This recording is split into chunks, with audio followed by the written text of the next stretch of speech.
Easy physics বই থেকে Jessore board 2023-এর একটি সৃজনশীল প্রশ্ন সমাধান করব। প্রথম প্রশ্নটা খেয়াল করো, নিউক্লিয় বিক্রিয়া কি?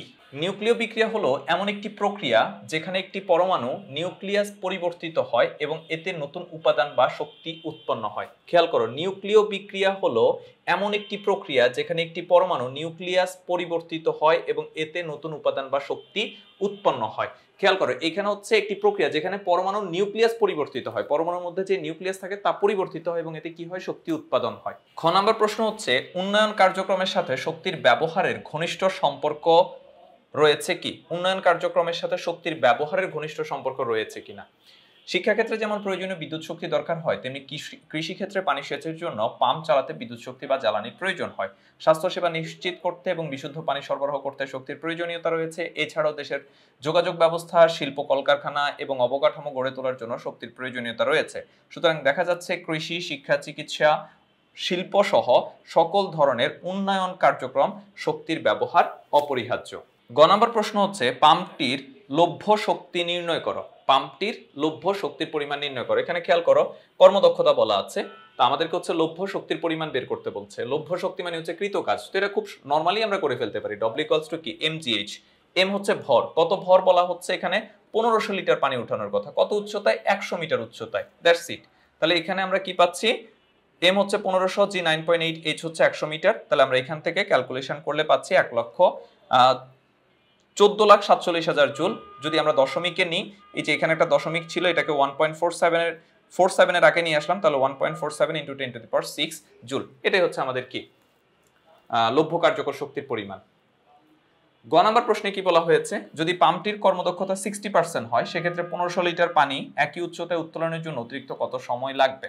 অর্থাৎ কর্মদক্ষতা 70% থেকে 60% নিয়ে আসলে হচ্ছে ওই পানি একই উচ্চতায় উঠাইতে 1500 লিটার পানি একই উচ্চতায়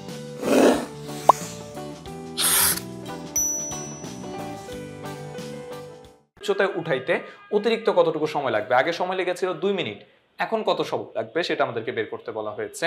আচ্ছা, প্রথমে হচ্ছে পি ইনপুট সমান mgh বাই ইটা টি। এটা কোথা থেকে আসছে এটা আমি তোমাদেরকে একটু দেখাই রাখি।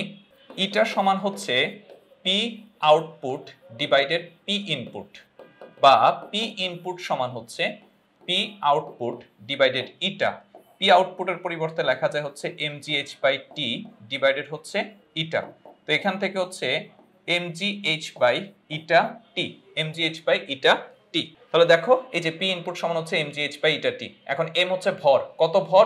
1500 লিটার পানি, জি 9.8, এইচ হচ্ছে 100 মিটার উচ্চতায়। এই যে আমাদের প্রশ্নে বলা ছিল 100 মিটার উচ্চতায় উঠানোর কথা, তাহলে এইচ হচ্ছে 100 মিটার, ইটা হচ্ছে 0.75 আর টি হচ্ছে 120, তাহলে 17,500। এইটা হচ্ছে কি? আউটপুট, প্রদত্ত ক্ষমতা। এখন পি আউটপুট সমান হচ্ছে পি ইনপুট ইনটু ইটা। পি ইনপুট আমরা জানি, ইটার মান 0.6, তাহলে 10,500 ওয়াট। এইটা ছিল প্রদত্ত ক্ষমতা। এখন প্রদত্ত ক্ষমতাকে যদি কর্মদক্ষতা দ্বারা গুণ করা হয়, কর্মদক্ষতা কত করে দেওয়া হয়েছে? 60% করে দেওয়া হয়েছে। তাহলে আমরা নতুন কার্যকর ক্ষমতাটা পেয়ে যাব।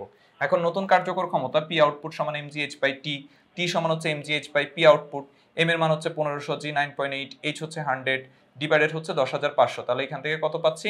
140 সেকেন্ড।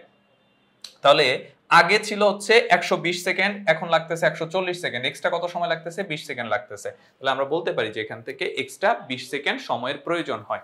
আমাদের প্রশ্ন করেছিল কি? প্রশ্ন ছিল হচ্ছে, যদি পাম্পটির কর্মদক্ষতা 60% হয়, সেক্ষেত্রে 1500 লিটার পানি একই উচ্চতায় উত্তোলনের জন্য অতিরিক্ত কত সময় লাগবে? অতিরিক্ত 20 সেকেন্ড সময় লাগবে। এটাই ছিল এই প্রশ্নের সমাধান। আশা করি তোমরা বুঝতে পেরেছো। যারা ইজি ফিজিক্স বই সংগ্রহ করনি, খুব দ্রুত সংগ্রহ করে ফেলবে, কারণ ইজি ফিজিক্স বই থেকে আমরা এই প্রশ্নগুলো সমাধান করে দেখাচ্ছি। সবাই ভালো থাকবে, সুস্থ থাকবে। আল্লাহ হাফেজ।